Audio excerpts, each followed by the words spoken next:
So I wanted to start off by talking about some of your early days before you made it big in show business, when you were kind of young and hustling, had a variety of different jobs, and happy. There you go. Yeah. What do you remember from being held at gunpoint when you were a gas station? Two times. Twice. Twice, yeah. I was working at a gas station by my house in Forest Hills, Queens. And this is back in the day where you didn't pump your own gas. I was a gas jockey, I guess, whatever you call it. And a guy came in, young kid, looked a little like you, and I'm not even saying that to be funny. just an upstanding looking young man, and I was young, and he actually used the payphone. And do you remember what a payphone is? We used to have these surprisingly. things. Yeah. And it was the middle of the day, and it was me and another worker, and he just kept pretending that and that it was busy. The line was busy, and we kept running out, pumping and putting cash in our pockets and this and that. And then we just started talking with him, and he was a nice guy, and we were joking with him, everything. And he just, you mind if yeah, go ahead. Boom, and he'd hang up. And then, he was waiting for a lull in the traffic and the cars coming in. And when the lull hit, just totally shocked us, because never would have suspected. He just pulled the gun out, said, guys.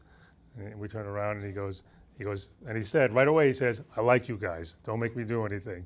I go, we like you too, And he made us go in the garage and lay down, and he took he knew we had money in our pockets. He took it, and we had change, like bills in a drawer, and he took that, and he took off. And then literally about 90 seconds later, a cop car came by and ran out. We got in the car, went looking, and we never found him. And the second time was the same gas station. Now this was at night, late at night, and where we had a sign saying we don't give change after 10 o'clock. And a car pulled up, and there was one gentleman in front, one gentleman in the back. And I should have suspected something then, that, why are they driving that way? And the guy in the front said, I want $3 of gas, I only got 10. Can you give me change? I said, and I wasn't supposed to, but I said, yeah, I'll give you change. So he knew I had money on me, yeah. So I was pumping the gas, and then from the back I just heard, yo. And as soon as I heard yo, I just said, oh, what have I done? Yeah. And I turned, and the guy had a gun. He was pointing right at my stomach, and he said, empty your pockets. And I had a wad of money, but it was all singles. But he just saw the wad of money, and he goes, throw that in here, and I just threw it in. So they thought they hit the jackpot. It was really like $40 in singles, And then he said, you empty your pockets. And I had my wallet, and I took my wallet out, and he goes, throw that in here too. And look, I was scared. I'm not a hero. It wasn't, I was as scared as I could be, but I didn't want to have to get a new license. I don't want to go to the Motor Vehicle Bureau. And I said, so I showed him, it had one single in it. I go, can I just give you the money? And I keep this? And the guy, to his credit, he took the dollar, he goes, you keep it. And he let me keep the dollar, and he drove off. And those were my two times ever being held up. And then my mother and my father told me, you can't work there anymore. So that was the end of your time as pretty a much. gas station I think, attendant? Maybe I lasted another couple of weeks there, but I said, yeah, it's not worth it, Explain why you went under the alias Jackie Roberts your first night doing stand-up. Jackie Roberts was, when the first time I did stand-up, I went to the Improv on 44th and 9th Avenue, which doesn't exist anymore, but was the first club ever in the country. And they had audition night on Sundays, the first Sunday of every month. And I've learned that, I called up and found out the procedure was you go down at noon in the afternoon, you pull a name, all the possible the potential auditioners that want a chance come in and pull a name out of a hat. We give out 20 spots. They give out 20 slots to perform that night. There's about 40 people there, 50 maybe. So I brought somebody with me, and the only one I could come was this girl that I was working with at the time. I was working at the bank at the time, and I told her, I go, because once you pull the name out, if you have a blank, you're not going on. If you have a number, that's when you're going on. I said, if you get the number and I had to think of an androgynous name, because the guy's going to ask you your name and write it down, and then that night I'll just go on. So I said Jackie Roberts. It could be a guy, it could be a. Sure enough, she pulled the number. He said, your name, Jackie Roberts. So I went on that night as Jackie Roberts for Silver Friedman, who was the owner of the club. And I was scared of Silver, She's a lovely woman, but I was scared of her. And I did well enough to get what they call a callback, where they say you can come back next month. She tells you next month you can have a callback. You don't have to pull a number. You'll be on the list. And I wasn't about to tell her I really tricked you guys. I'm not Jackie. So for the first 3 or 4 months, I was Jackie Roberts there. Yeah, and then I finally had to tell her I was just trying something out. I'm going to go with my real name, Seymour Rankowitz. Yeah. So when you were kind of, for a while, struggling as a comic, Saturday nights you would drive all over town in New York, show to show to show, yeah. in effort to make $300. And I was talking to your wife the other day, who's great and has lots of stories. And she's like, God bless him, make the $300, but then I'd be furious with him because he'd get a $100 ticket the same night. Well, I lived in Queens, and all the clubs were in Manhattan, and I just drove. I wasn't a subway guy, too claustrophobic for that. And I had to, once I became a regular at the clubs on a Friday or Saturday night, that's where you made your money. If you didn't go out on the road, you had to hustle and make as much, and the clubs would pay $50 for a spot, some would pay $60. So Friday I do the 8 o'clock at the Cellar downtown, the 8:40, they had 3 shows, an 8 o'clock show, a 10 o'clock show, a 12 o'clock show. So I would do the 8:15 at the Cellar, the 8:45 at Stand Up New York, Uptown, the 9:15 at the Comic Strip, and then come back for the second show here, and I'd pop. And you can't find a spot. You got to do you got to just park. There were many times I was just by the hydrant and crossing my fingers. And I never got towed. I got smashed, window smashed. But yeah, that was, part of the course was make $300 and pay $100 tickets and hide the rest from your wife. It's a different interview. 1991, you do Johnny Carson. I do. How true is it that you almost had a panic attack at some point? That's very true. I was, it's 91, November 15th, and I was in the hotel with Rory, with my manager, and I was in the shower. He wasn't with me. You waited outside, right? Yeah. And I remember, because now it's getting close, and I remember not being able to feel my arm in the shower. I was like, because I'm just so consumed by I'm about to go on the Tonight Show with Johnny Carson, and I go, holy shit. I'm like, how am I going to make it? I'm still 2 hours away from this. And then we got in the car, the limo that was taking us there to the Tonight Show, and I was on the verge of just, having a full-blown panic attack or whatever that is. And how are you feeling? Yeah, I'm numb in spots. It's surreal. I'm scared that I'm going to go up there and freeze. Heart's going fast. And we got about a block away from the hotel, and I realized I left my notes in the room. So he goes, let me go around. I go, no, let me just get out. And I get out, and I ran full steam, because we were cutting it close with time, to the hotel, up, down, ran full steam back. And that kind of saved me, because whatever that did, the energy that I expelled was good enough to calm me down a little. I still don't remember the set. You're still kind of in your own world, but I didn't freeze. Otherwise, if I don't run back and forth, I'm here, you're there, and the whole world is crazy. You really think that would have? You would have. No, but I do have a story.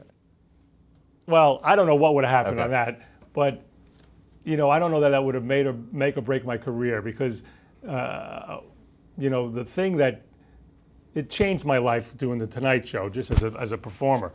reaching the mountaintop. But what changed my career was doing Letterman. Mm-hmm. And my theory is, and I know I'm jumping ahead. And that's what you always wanted to do, though, right? You'd done Carson, you'd done the Tonight Show a couple times, but Letterman was. Yeah, I only did the Tonight Show once. Okay. I did it once with Johnny, and I did it twice with Jay. Right. And then Johnny left, and Dave was the guy. Yeah, and I was also 11 years doing stand-up at that time, so it was also the idea of, because they were giving shows to comics. They were giving, a lot of comics were getting development deals. Roseanne got a show, Tim Allen got a show, Brett Butler got a show, Seinfeld, of course. Is that ever going to be even something? That's not why I'm in the business. I love doing stand-up, but I'm 37 years old now. What's the next step? I got 3 kids, and your wife says Rory was telling you at the time you're his best kept secret. Yes, and then my wife would say, well, let him out. Don't keep it a secret anymore. I was making money and I was okay, but yeah, as a road comic, you have good months, bad months, and so there were times where I had to borrow money from my dad just to pay a couple bills, and then there were times, I made okay. So, but look, I was doing what I love to do, and we weren't starving. But what's the next thing? And am I going to get a show? Am I going to get that chance? I had taken a couple acting classes. Who knows? And everybody had seen me. I'd done everything. I'd done the HBO One Night Stand. I did all the Evening at the Improvs. I did the Tonight Show. I did whatever. And it was a little bit of a point where I was thinking, I'm 37. Maybe it's just it's not going to go to a different level, and that's okay, But am I going to be 60 doing stand-up on the road? Let's see. There are worse things, and I'm doing what I love to do. But thoughts were creeping in your head that maybe this isn't... that maybe I've reached as far as I'm going to get. And then Letterman came, the opportunity to do Letterman. And you were bumped the first 2 times, I think. That's right. I was bumped on the way there. Somebody went long, so I was bumped on the ride there. I think on the bridge, on the 59th Street Bridge, I was bumped. But anyway, so then when we did it, I remember Mel Gibson was on the show. He was the first guest, and Dave. Now, I'm jumping ahead, but Dave produced Everybody Loves Raymond. Right. Without Dave Letterman, there is no Everybody Loves Raymond, and again, we're not sitting here. Yeah. And Mel Gibson was on the show, and Dave. It was the spring, and Dave did a bit, and I'm making a lot out of this. When the story I'm about to tell you probably has no validity, but in my head it does. Dave did a bit where he cut people's pants for the spring. He goes, I'm going to summarize your pants. And he took someone from the audience and he cut their pants and pulled their legs out, and now they had shorts. And the crowd went crazy. And then he did Paul Schaefer's pants. He summarized Paul Schaefer's pants. And then he did his own pants. He goes, well, I'm not a good sport from anything. He does his own pants. So they all have, Mel Gibson comes out, he cuts Mel Gibson's pants into shorts. So I'm backstage, and I'm first time on Letterman, nobody knows me, and one of the producers comes over with a scissor, and I'm starting to think, what do I do? And he goes, you got to cut your pants. You have to cut your pants. And we had this scissor. I go, really? You think? Yeah. And we were about to cut them, and I stopped and I said, you know what? He's going to introduce an unknown comic. You've never seen it. You're going to see an unknown young guy walk out on stage. I just started thinking, if I come out without pants, all of a sudden there's an air of I'm one of the guys. I'm already in. I'm already part of the joke. I'm already with you guys. So I decided not to cut. I go, you know what? I'm not going to cut my pants. And again, I'm making more of this. And I went out and I had, I'm hard on myself, but I had one of the best TV spots I've ever done. And that led to Dave calling me and signing me to a development deal. And I think, had I cut my pants, I'm delivering your futon. Do you really think that would have made it? There is a part of me that thinks, who knows if the dynamic is different. If I go out without my shorts, the audience, but they don't, and you get off to a bad start, and You never know. Who knows? Maybe Dave looks at me different. Maybe somebody. I told that story to Dave, and he said, yeah, "I'm sure it would have been fine." And it was, I think, 2 weeks after that appearance that you get a call at your home on a Saturday afternoon saying they wanted to develop the sitcom around you. But how do you view Letterman? How do I view him? Well, I think he's brilliant. I think he's a genius. I think he's the best at what he does. People ask me if I'm friends with him. I'm friends in the sense where I know he likes me. I genuinely think he likes me. That doesn't mean we hang out and talk, because I don't know if there's a lot of people who do. I know he's hard on himself. He's a perfectionist, and I don't know socially how good he is, but I still love him. Yeah. What about your final appearance on Letterman made it so emotional for you? Well, because what made it emotional was that's where my life changed. I mean, first of all, it was just to get on the show and be and have Dave give me the accolades he did and all that is good enough. But then for what happened after that, I mean, my life changed. My children's life, my family, everything changed for me. So, and he was like a hero of mine. So, and over the course of the years, then it's 20 years later, I've been on the show over 35 times, and it was always my favorite thing to do. And every year I would write down stuff in the back of my book. Whenever I thought of something fun, I go, "That's good for Letterman. That's good for Letterman." Because I always had to have like 15 minutes of new stuff every time I went. So when it was ending, it was just and now I'm in my 50s. The show's over. I look back at that time. There's such a magic to it. My kids are little, and I'm out there, trying to make it in the business.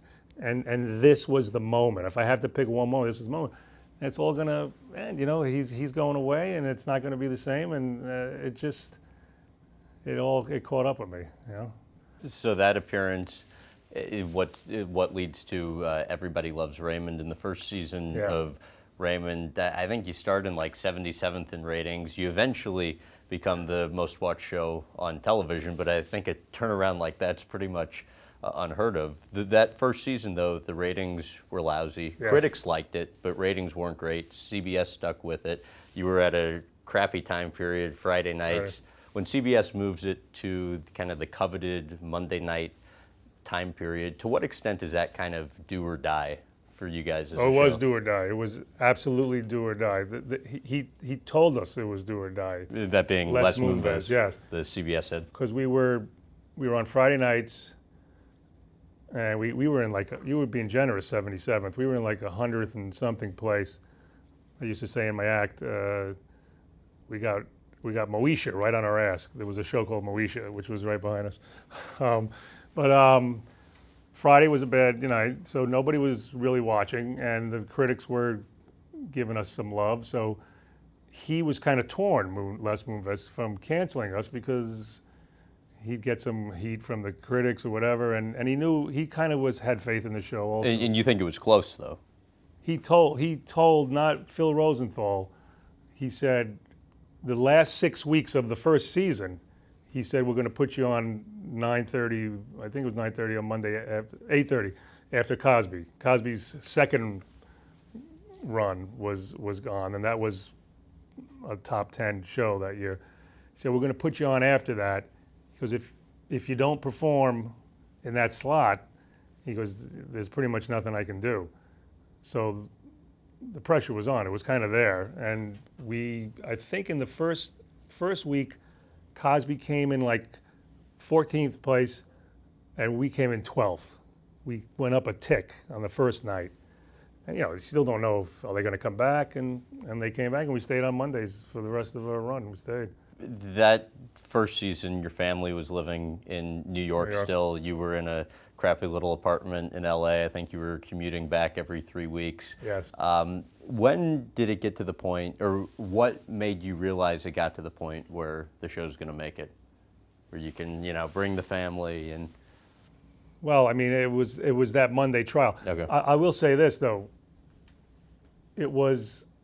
I remember the episode because you have doubts the whole way. You don't know.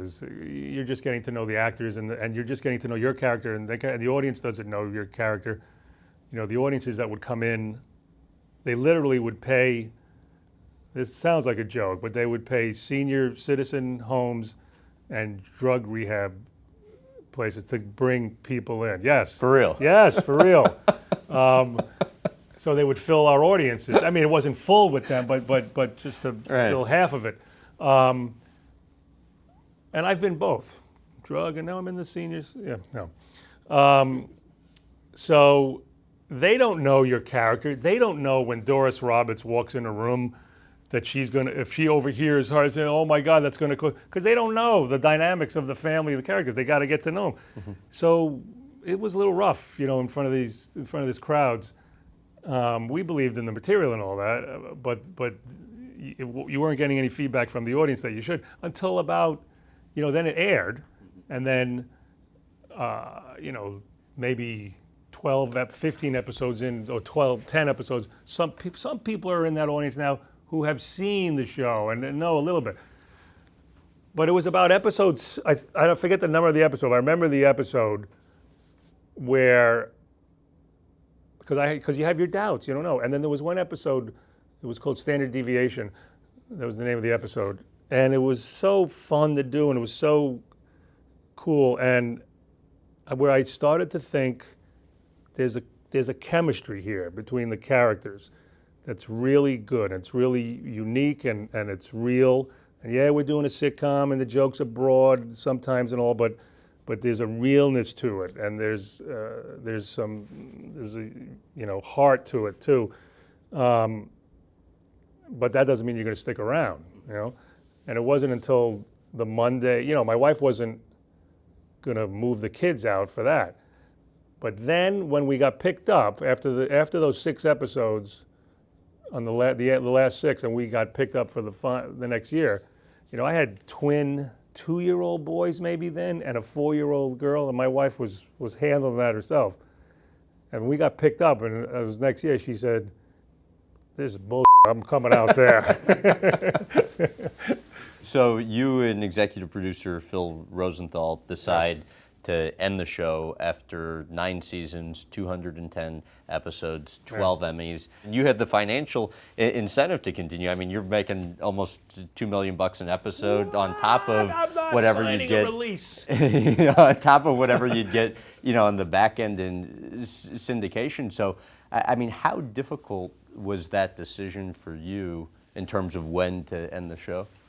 Well, it was difficult for some of those reasons. It wasn't difficult creatively, because to be totally honest, Phil and I wanted to end it in the 8th season. Oh, you did? Yes, after the 8th season.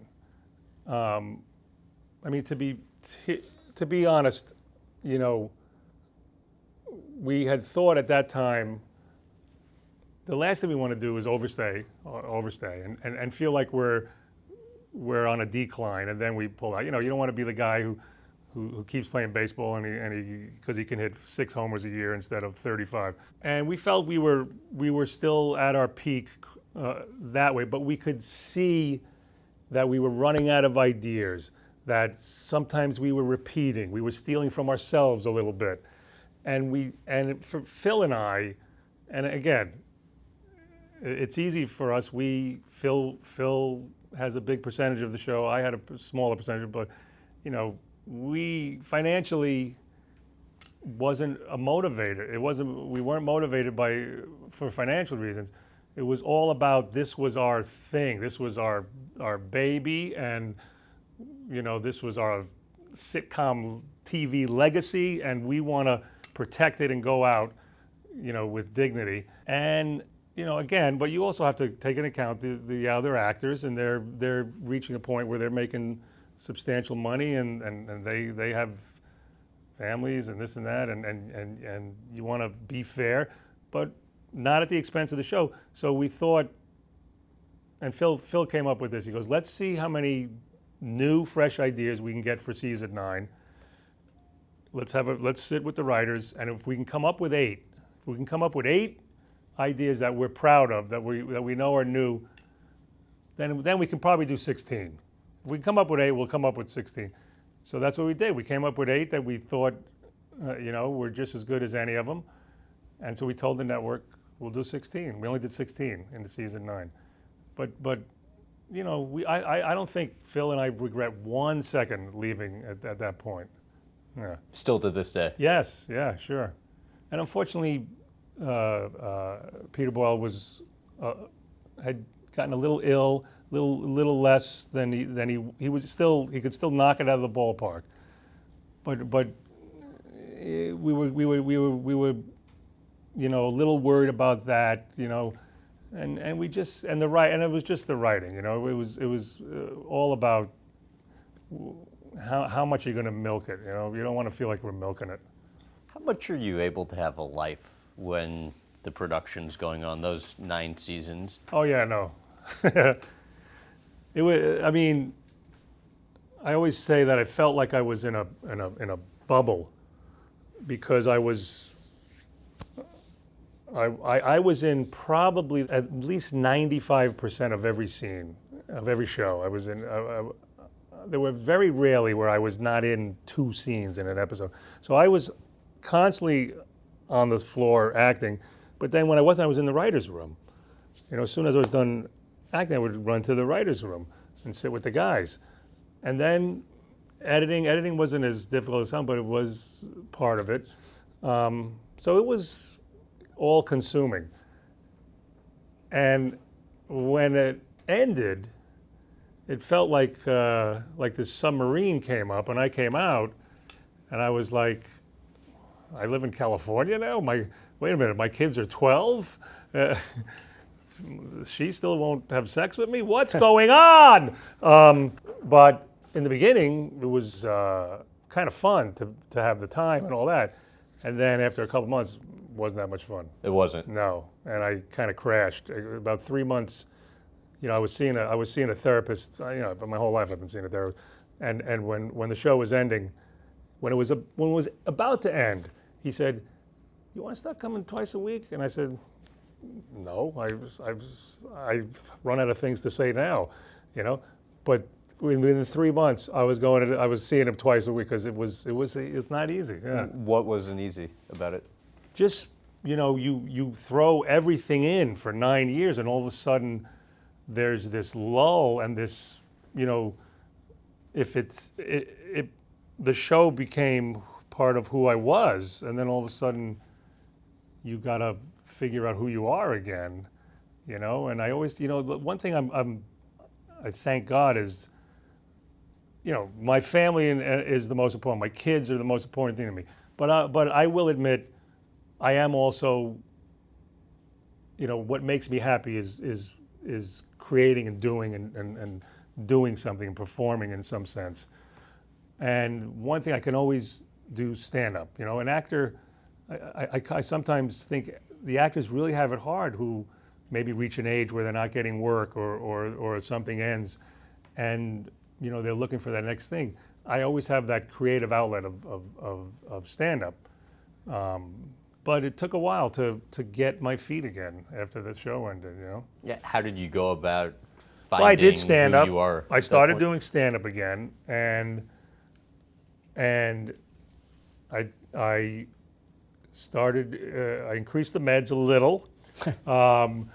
But I did start trying to do new stand-up, and then about, I want to say probably 6 months later, Mike Royce and I had a conversation, and he was a writer on Raymond and a good friend of mine, and we started talking, and we started sharing this kind of search and this emptiness, and we came up with the idea of let's write a show about that. Let's write a show, it won't be about people in show business, but because this is true for everybody.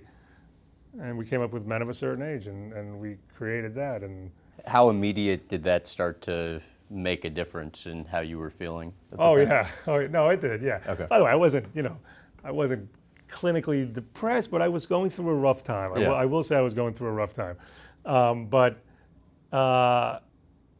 Once I jumped in, it helped enormously. But you know, it's not like I need to have a project and a show that I have to be working 24. Otherwise, I'll catch up with myself. You know, I don't need that. But you've done one thing for yes, 9 or 10 yes, years, and yes, all of a true. sudden it's yes, just it's all of done. a sudden Right. trying to redefine, trying to figure out who your purpose now. Who are you? So it took a while, and the show kind of helped me because Men of a Certain Age, because even then when that went away, it was okay. Well, let's find the next thing. You know what I mean? It wasn't so drastic a feeling after that. I want to take you back to when you were growing up. I don't know if you remember this story, but the 7th grade dance. Well, I don't know. So I know I wasn't Casanova. I know that. Why? What do you keep going? Oh, that you were just you know, found like one of the most attractive girls in school to Who a are you dance, talking to? and then you know, Oh, she's like, I think I know what you're talking about. I asked this girl who was, look, I know I wasn't one of the cool kids in the school.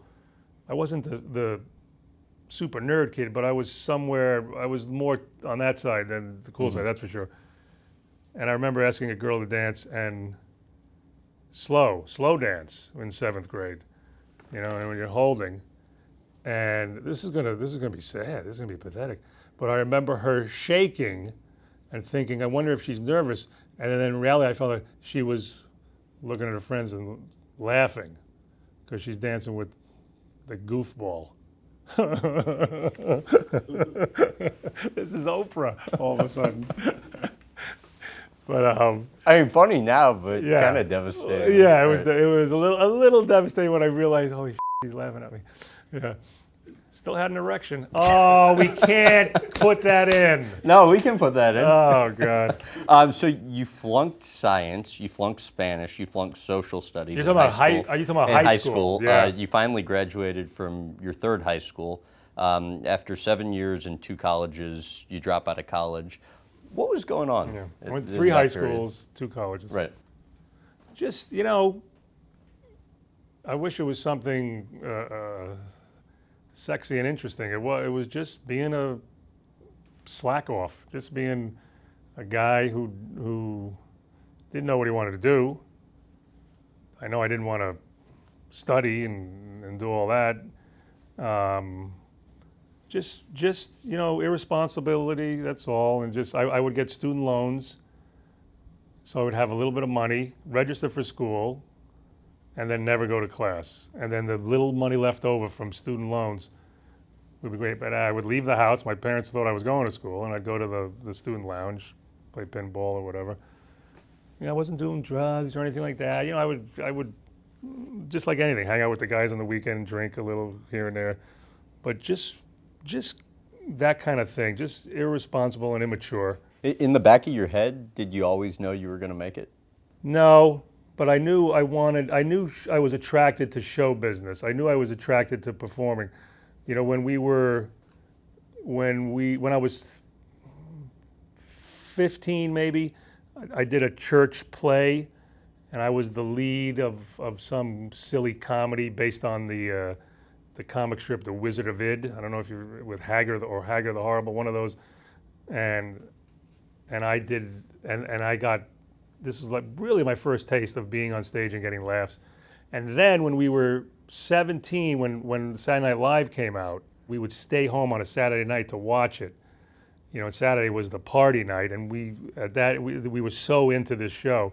So we put on a sketch comedy show. Me and 6 guys from the neighborhood, and the church used to have a teen club every Sunday night. So we said one of those Sunday nights we're gonna put on a show for these guys, and it's gonna be a no talent show, and we called ourselves No Talent Incorporated.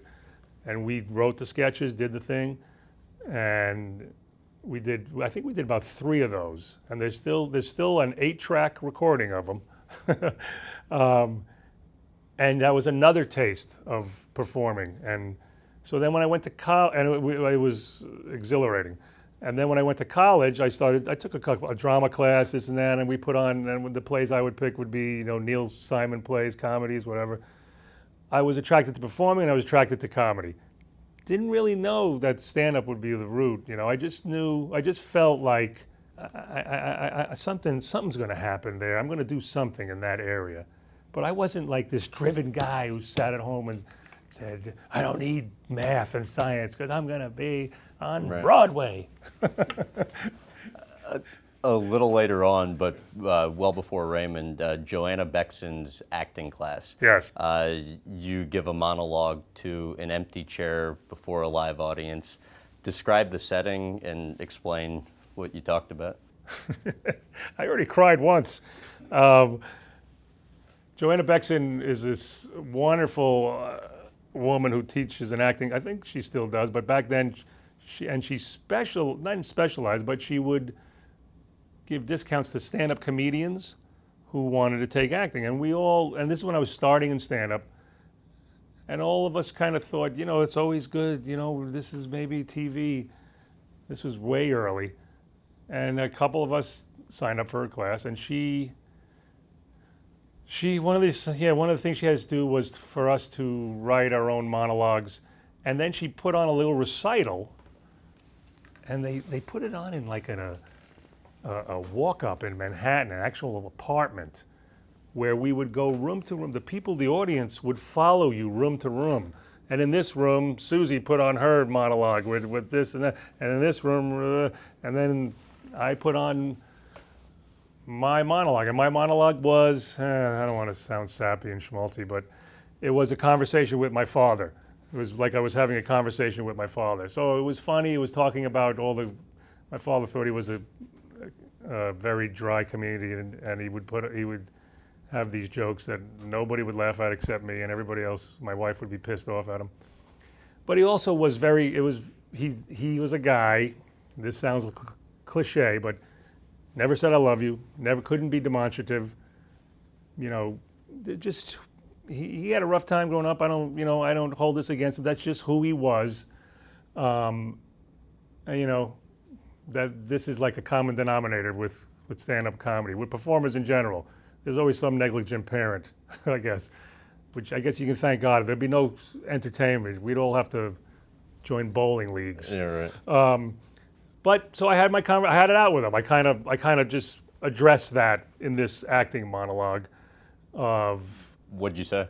Oh, geez, what did I say? I think I remember saying.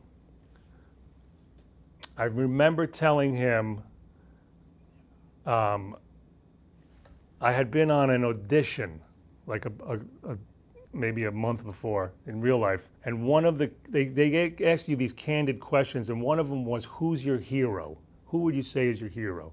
And a lot of guys were, John F. Kennedy, Martin Luther King, and the first thing that popped in my head was my father.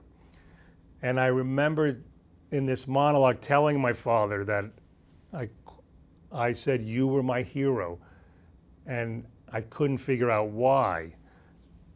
And it just dawned on me because that's who I want you to be. I want you to be my hero. And, cut all this! and it got a little, it got a little verklempt, as they say. You were really proud of how you did in that performance. So I don't know if I was proud. I got good feedback. As was everybody that was there. I didn't throw the mic down and say, follow that, next lady. But I got good feedback. It was probably the first time any of my friends or my acting coach or teacher had seen me do something with a little gravitas to it, It was my first venture into that. How do you think his lack of affection when you were growing up impacted you? Well, like I say, I don't know. Is that why you become a performer? I don't know. I can't say that I do this because, but I always joke. I do have that joke. If my father hugged me once, I'd be an accountant right now. I wouldn't need to do any of this. One hug would have been all it would take. But I do try to do. I do find myself trying very hard to be affectionate myself with my kids and it's not easy. It's not. from my background and all, it's I do it, but it doesn't come easy. I noticed that. You grew up in Queens. One of your brothers was a cop. Another Yes. one of your brothers was a teacher. You met your wife when you were both working at the Williamsburg bank. Savings Bank, yeah. Is it true that you didn't ask her out until after you left the bank because you were concerned that if she said no, you didn't want to have to see her every day? Well, what she didn't tell you was You asked out two of she her wasn't the friends first girl I asked Yeah, she out told me there. that too. Yeah. Yeah, it wasn't that I waited for that to happen. It's just that it made it a lot easier. Made it a lot easier because I already been turned down already at that bank. So, yeah, this was easier. But also we started hanging out a little more. But now that we weren't working together, we hung out with a certain clique from the bank or from work and in the neighborhood. And there was less pressure because I could have sworn it was going to be no.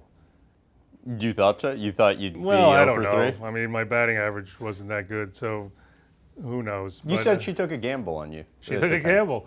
I was 20.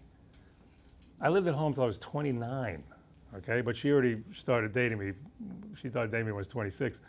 But I was riding my bike. I was 25, riding my bike to the bank and pulling it in, ding, ding, ding, ding, ding, with my little bell, and being a bank teller.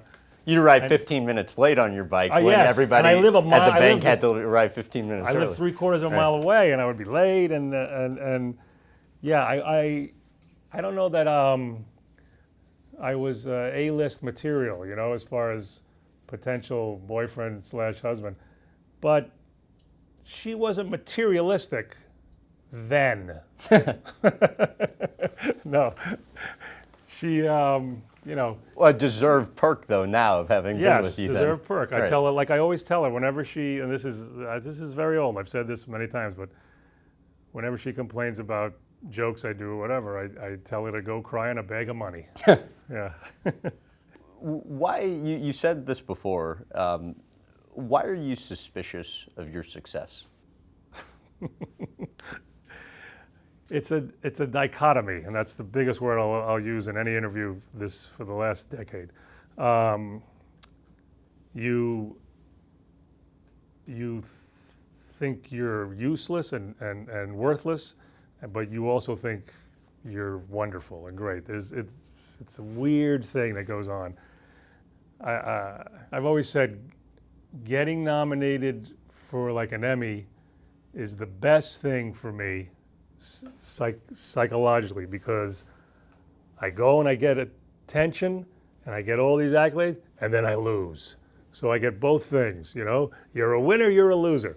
You won. I did win. That was Okay. horrible. I didn't know what to do.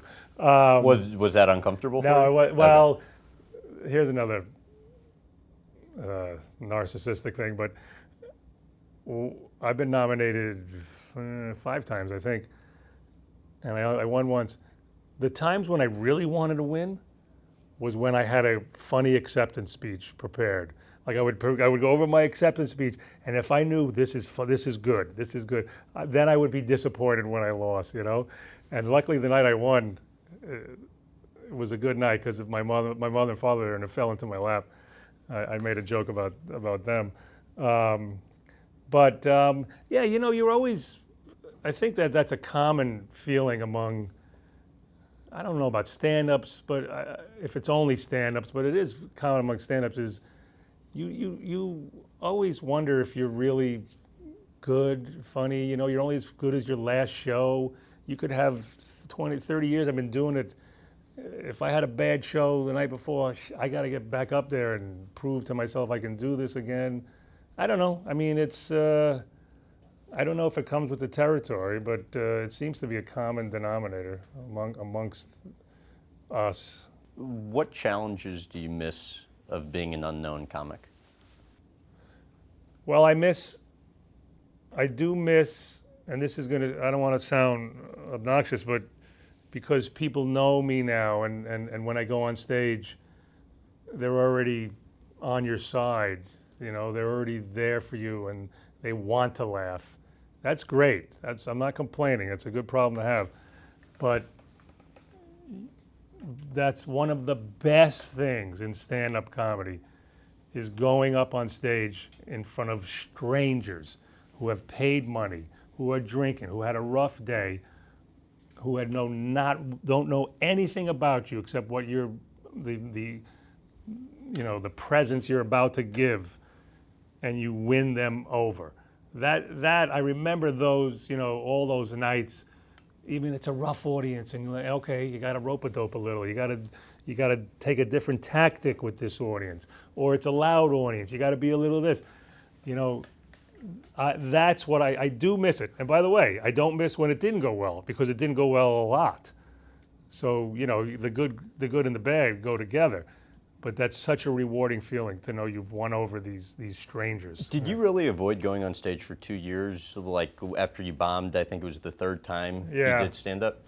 Yeah, I quit twice in the beginning. I quit once for 2 years, and then I quit for a year. The first time was... But like quit? Yeah. Well, I wasn't really... When I say quit, it's not like I was doing it for a living. I was attempting stand-up. Did well the second night, did well maybe the third night, and started thinking, this is easy. I can do this. And then the fourth night bombed a horrible death, no different than any other comic. But it was my first taste at what it's like with flop sweat and not know how to handle. They didn't laugh and not, yeah. What do you remember from it? I don't, there's no specific, I know what bombing feels like. Okay. Bombing's different now because now they know who you are and you can make fun of it. But back then, when you're inexperienced, I've always thought you can tell an experienced comic from an inexperienced one when they're not doing well. Because when a pro or whatever is not doing well, he can handle it. He can gracefully handle it. He can, so it's not uncomfortable for the audience. He can address it.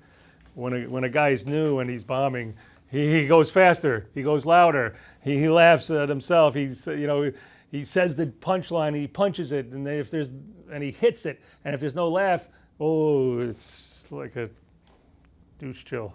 I was watching the 95 Miles documentary, and there was one show, you tell some joke, I think it was like an oral sex joke or something like that, and everybody in the audience laughs, except I think you find out at some point there's some executive in the audience who didn't think it was funny, and that bothered you the rest of the night. How much does stuff like that get to you? Well, it does, but now I've been beaten over the head enough. And again, I'm not complaining. I had a show called Everybody Loves Raymond. But anytime you have a show like that, people are going to come at you to say, well, we don't love you, So I've got my negative stuff. And I can't say it doesn't bother me. It does. And I never learned my lesson. I look at, I'll go online, and the last show I did, Parenthood, I used to go online after every episode and see, because my character was fighting for Lauren Graham with Jason Ritter, who's 30 years younger than me. And I used to go online and see the people, what she want with it? And I used to, and we used to be back and forth. They were in his camp or my camp. And I would read it, and then I would call my assistant up and say, did you read this? And she's like, what are you doing? Why are you on those sites? Yeah. So I've learned my lesson not to, but even every time I think I've learned my lesson and I'm better, something will come up and someone will say something and it'll throw me. Your wife says you get insecure with that stuff. Yeah. No, I can't really. I do bother her with it, but she believes in tough love, and by that I mean telling me to shut up, because she knows that's the only thing I listen to. She'll be like, "Oh, get over it. It's stupid people online and blah blah blah." And, I'm very insecure. It doesn't change. It doesn't change with. I don't think it changes with success. It's just a different.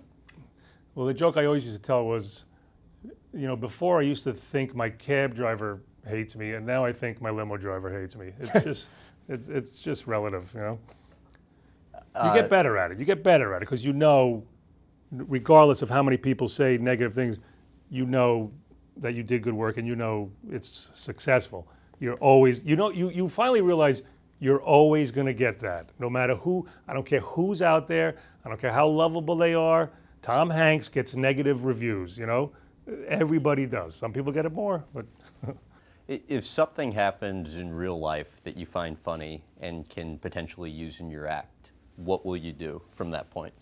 If something happens, like most recently, and this is exactly how it happened, my son just got his driver's license, 16 years old, and he ran out of gas on the 101, which is a 5-lane highway. Called us up and said, as casual as I'm saying right now, yeah, I'm out of gas. I said, oh, Joe, where are you? And even more casual, I'm on the 101. I go, and of course I said, so you must be on the side. Nope, middle lane. This is word for word.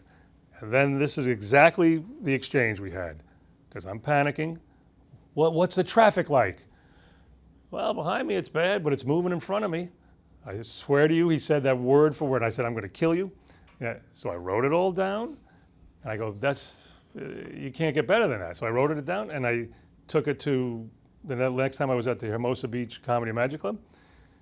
And on the drive there with my buddy Tom, who was at 95 miles to go, we drove to Hermosa Beach. I started reading it out loud. And and of course then, where can I go next? What's next? You know? And I started thinking, you know, and so on the way, by the time I got to Hermosa Beach Comedy Club, I had came up with the idea that my wife would probably defend him and say, so I made this up about my wife saying, well, he doesn't panic like astronauts. Maybe he'll be an astronaut. And then what's my retort to that? My retort is, I don't want to disappoint you, but if he can't interpret the gas gauge on a Mazda, he's not getting in the space shuttle. And that became my bit. And I tried it that night, and it kills, and it did very well. But then I have to tweak this and tweak that, and then add this, and so that's how it all goes. What do you tweak from the Hermosa Beach Comedy Club to when you told it on Letterman? Oh, that's right. You knew it from Letterman. Yeah. Well, what happened with Letterman was there was another story of my son getting bit. My son played ball with, this will be sports related, with Aaron Holiday, who's Drew Holiday's brother. Drew Holiday is a pro in the NBA who played at our school. And now my son got to play with Aaron Holiday, who's now on UCLA. He graduated, he's on UCLA, and he's going to go pro. We're almost certain he's going pro. So my son got to play with him. My son is 6'5". This guy is 6'5". And Aaron bit my son on the head by accident one day in practice. And my son is 6'5", but he doesn't have enough offense. I wish he would practice more. And then when the trainer called our house and said Aaron bit Joe in the head by accident, my wife got very nervous, and is he going to need stitches? And then she got mad at me because this was actually true. I told her, I go, maybe it's like a Spider-Man bite. You know, maybe Joe can dunk now at 6'5". Okay, so I have that bit, and I said, that's funny too. I'm going to try and do something with that. And then when I did Letterman, I threw it out to my writer friends, Mike Royce, Phil Rosenthal, the guys who were on Raymond. I always do this for every Letterman. I go, guys, here's what I'm doing. I send a joint email. I go, give me anything you got, any ideas, this, that. And to their credit, they come up with a lot of stuff, but it's so specific for me that very little gets in. But one thing that got in was Mike Royce said, you do the spider bite thing first. You say, maybe it's like a Spider-Man bite, blah, blah, blah. And then you do Joe driving and the astronaut thing. And the tagline is, if he can't interpret the gas gauge on a Mazda, he ain't getting in the special. And the tagline is, that kid ain't going to be an astronaut unless an astronaut bites him. So so that was my tagline so it was a collaboration. He helped me. But, things, that's how it goes. You think you have a bit, then you keep going, then it grows, and you're never really done writing a bit until you retire it. How long does it generally take until it's in its best form? Well, a lot of times I would do Letterman this way. Like I would come up with ideas for a Letterman spot, and the guys would help me with it, and I would come up with a little 3-minute little chunk. Do it on Letterman. So I've just written it. Do it on Letterman, and then I would be upset because I would then transfer it into my stand-up and do it in stand-up. And like 3, 4, 5 months later, it became so much better, and I honed the bit. And I go, I wish that I could do that on Letterman now, because now it's a better bit. So it keeps going. But I've on rare occasions, I've had bits that I call back after 3 or 4 years, and I try it out again, and I come up with something new. I go, wow, what about this angle? You know what I mean? That's rare. But it usually, the great thing about being in Manhattan was you could write a bit on Monday, and by Saturday night, that bit is totally honed, because I've been on stage 17 times already. 5 shows on Friday, 4 shows on Friday, 7 shows on Saturday, 2 every night. So you could hone a bit really quick back in the day when I was doing it. Now I go to Vegas 4 times a year. I go to Hermosa Beach 3 times a year. I do corporate charities and this and that. I don't have a lot of time to work on new stuff. You played stickball, softball, handball growing up. You coached Little League. You forgot horribly. Horribly. At the end of that. Yeah, no, not horribly, but very averagely. You coached Little League baseball with your brother for a while as well. How big were you into sports growing up? Yeah, sports, very big. Like I said, I wasn't a stud. I wasn't great at everything, but I played everything, and I was a little above average in everything. I would say my sport, I probably, I did play baseball, and then of course you get older, you used to play softball, but fast pitch softball. That was probably what I was best at. Basketball, I'm very average. My son couldn't beat me in basketball. And now, of course, I've graduated to golf. But sports was, we didn't, look, I don't want to sound like grandpa, but you didn't have the videos and the things and the whatever. You had to go outside, and we went outside every day. I played basketball in the schoolyard every day. I played stickball with my friend Louis Ryle. We had a perfect schoolyard stickball court. It was the little schoolyard, and there was a chimney that was a perfect home. Of course, you make the lines for home plate, the box, and that was perfect. And over the fence was a home run, and I was always the Yankees, he was the Mets, and we were so into it. We would keep like a record. We loved it, and again, I sound like grandpa. You miss that. I miss that. For my kids, there's a lot of reasons why it doesn't happen. Where we live is different and everything, but sports was everything. Yeah, I did. It took up all my recreational time with sports. Yeah. You mentioned big into golf today. We're taping this on the Warner Brothers lot, not far from Raymond was filmed, which we're going to see that stage here in a bit. But CBS ends up buying a golf membership for you to play at the course across the street from the lot. How nice was that? Yeah, well, that's not what got me into golf. I was obsessed with golf. That's why they got it for me. But yeah, that was a great little present. Not a bad lunch perk. In year 2, they bought me a membership at Lakeside, which is right across the street. And if you want to talk about Raymond Perk, the Masters is on CBS, and the day after the Masters, Monday, CBS, it's called Press Day. I don't know if you've ever been around there. Monday after the Masters, yes, right? So CBS was allowed a foursome. Les Moonves, probably year 4, invited me. And I had to tell my wife, now again, we have 4 little kids then, and I'm occupied with the show, and now I got to tell her Les Moonves is taking me on a golf trip, and she knows zero about any sport, and I have to explain to her what Augusta is like. What analogy can I use? I told her, just imagine if someone invited you to Bon Jovi's house. Okay, this is what it's like for me. So there was no way I wasn't going. And we got to play on the day after, and Kevin James too. Kevin James, I think the first year was me, but then Kevin James came for 5 years in a row, and I played the same tees, the same pins as as what they played on Sunday, and my goal was to break 100, just break 100 on exactly what Ernie Els or Vijay Singh just won the green jacket on, and I never did. Never broke 100. 102 was the closest I came, but that was one of the best perks of being in show business on CBS. And then when my show went off the air, never again. Were you waiting for? Were you no, curious of to see course if I you wasn't get the waiting. call? Okay. I wasn't waiting for the invite because he has to use that on the. But I remember being in Atlanta a couple years later, and I'm saying, let me call everybody. I called Les, I called Phil Mickelson, I called Jim Nance, and you know, I'm not complaining about them. They tried. Never played Augusta again. Really? Yeah. And that's the way it should be, you know? That's funny.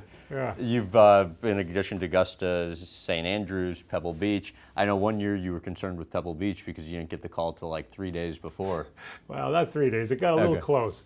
It got a little, you know, I told Jim Nance, Pebble Beach is my favorite week of the year.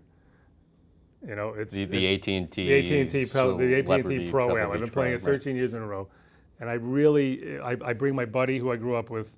He caddies for me, and it's the most glorious week of the year for me. You know, I get to play in the pros. It's like a kid playing in Yankee Stadium during an actual game. You're actually playing with the pros during a pro tour. All right, whatever. And now, Raymond. Look, I'm not a fool. I know. You know, the time changes, the new era, the new people come in, and when Jim Nance has a dinner every Saturday night, and he has it in a basement there, and he has an eclectic group of people, and I've always been invited, and everybody has to get up and talk. You know, I don't know if you've met Jim Nance. Yeah. He's such a guy, you know, and he loves these kind of things, and everybody gets up and says a little thing about how much Pebble Beach means to them, that kind of thing. And I told him last year, the year before, I go, you know, someone once asked me when are you going to do Dancing with the Stars? I said, well, I don't think I'm going to do it, but I'll tell you this. You know, the celebrities get to play on Saturday at Pebble because that's the TV day, but some of them don't. Some of them play on Spyglass or whatever on the Saturday, you know, in the rotation. And I go, my time was always prime time. You know, I was always by the 16th hole at 2 o'clock, you know, and then little by little, now I'm by the 16th tee by 1 o'clock, you know, when they come on the air. And now I'm on at 11:30 when they don't even come on the air, so they tape something, and then I go, yeah. When I'm at Spyglass on a Saturday, I'm doing Dancing with the Stars. That's what I'm doing. Yeah, because it's. I mean, again, Augusta was but this is such a cool thing that I hope never goes away, but it will one day. How was playing with Tiger? Tiger, I played with my first year doing Pebble, first year ever invited, and the following week was the Buick Open, and it was very significant because the first year I remember I got a lot of heat. A lot of negative press. Well, not a lot. There was one article written about me in Sports Illustrated. I don't know. I know you're great with research. Did you find this article? I'm not sure. I'm maybe not. Do you know who Alan Shipnuck is? Sure, golf writer. He wrote a scathing article about not about me, but I was a lot in it about how this is when Tiger was going for 8 in a row. He was trying to beat Byron Nelson's streak of winning tournaments. And he was saying how the celebrities in front were slowing down Tiger. And I was in front of Tiger that week. And I was not. And my ball went on the beach once, and I said, all right, I'll pick it up. And my pro said, go get it. It'll be good television. Which is, I think, what they said to the guy, the agony of defeat guy. Because I went down, and the tide came up, and I had to run away, and they all got it on camera. And it was hysterical. And then a week later, Alan Shipnuck's article came out about how Tiger was behind me, and he quoted Tiger. He quoted what Tiger was thinking. He said, when Tiger was asked, what do you think about what's going on in front of you? He said, something like, well, you know, whatever, I just blah, blah, blah, blah. He goes, what Tiger was thinking was, and he put it in quotes, I'm chasing the ghost of Byron Nelson, and Ray freaking Romano is holding me up on every shot. And, you know, it wasn't, he was going 6.5 hour rounds. And Sports Illustrated let me write a rebuttal to him. And one of the things I said was, listen, I know there was 6.5 hour rounds on Spyglass, there was 6.5 hour rounds on Poppy Hills. I know I'm bad, but I'm not bad enough to cause a delay on 3 other courses, you know, 2 other courses. But whatever. I have it hanging up. It's great. I have that article hanging up. So you like it? Well, at the time I was devastated, but now it's funny now. It's just funny now because I don't know. It's just, it wasn't, you know, whatever. You were on the show of Tiger's former coach, Hank Haney, where he coached you on your Yes. golf game, the Haney Project. Best lesson you learned from that? From Haney? From Hank Haney? I'll tell you the funniest thing that happened was on one shot, and this is on camera, one shot that I hit, Hank Haney said, that's the worst shot I've ever seen. And Hank Haney, of anybody in the world, has seen more shots, horrible shots, because think of all the coaching he's done. And he had Barkley. Exactly. But I love Hank Haney. He was great, and he was like a drill sergeant. But I love him. I mean, I think one of the best things he told me was, don't think about your score, and he uses me in an example. He said when he gives golf speeches, he uses my name as an example when he gives seminars or whatever, because my lifelong goal is to break 80. I've never broken 80. I'm a 14 handicap, and I play by the books. I count every stroke, very anal about everything, and I was in the fairway at Lakeside Golf Course, and if I got on the green, I was about 140 out. If I got on the green and 2-putted, I shoot 79. And I texted Hank Haney because I had just, about a year ago, I'd finished with him, and we wanted to break 80. We never got to it. I texted him. I said, if I get on and I 2-putt, 79. And then, of course, 10 minutes later, I texted him, took a 7, 82. And he uses that as an example when he gives speeches, motivational speeches, of what not to do, what to be in your own head about your score and worried about the number, you know, just worry about performance. Tell about the mind bets you play with yourself when it comes to golf. Oh boy, yeah, I do mind bets to keep myself from gambling because I can get carried away gambling. I used to get carried away when I was younger. And thank God, before I made any money, I took control of it. So now what I do is I make mind bets instead of money bets. But they're the law. If I make a mind bet, in other words, if I say, if I don't break a 90, I can't watch TV tonight when I go to sleep or for a week. People think, oh, that's silly, so just watch TV. I swear to God, I do everything. If you can't get me to do it because too much karma, everything. It's too much for me. So I don't do it, and I was, you know, that got carried away. I remember going on the road with my buddy John Manfrotati, and we love to golf. And I told him, listen, when we go to Dallas, I can't golf for that week because of so don't bring your clubs because I can't golf. You're never going to use this line, but this is exactly what he said. He goes, son of a he goes, because your father stuck his thumb in your ass when you were 8, I can't golf now. Your wife says you'll do it. One of the things, you can't watch TV when you're laying in bed, so you will literally sit in the chair at the front of the bed and watch TV. Yeah, whenever they come in, whenever my kids or something come in, and I'm sitting in the little lounge chair by my bed watching TV, they'll just go, "What'd you shoot, Dad? What'd you shoot?" Because they know I've lost a mind bet, so I can't get into bed, but I found a loophole. Like, I'll watch it in my little lounge chair. Yeah, it's but. It keeps me from losing a lot of money. What? Thank you very much. Fix that. Let's see you get a show out of that.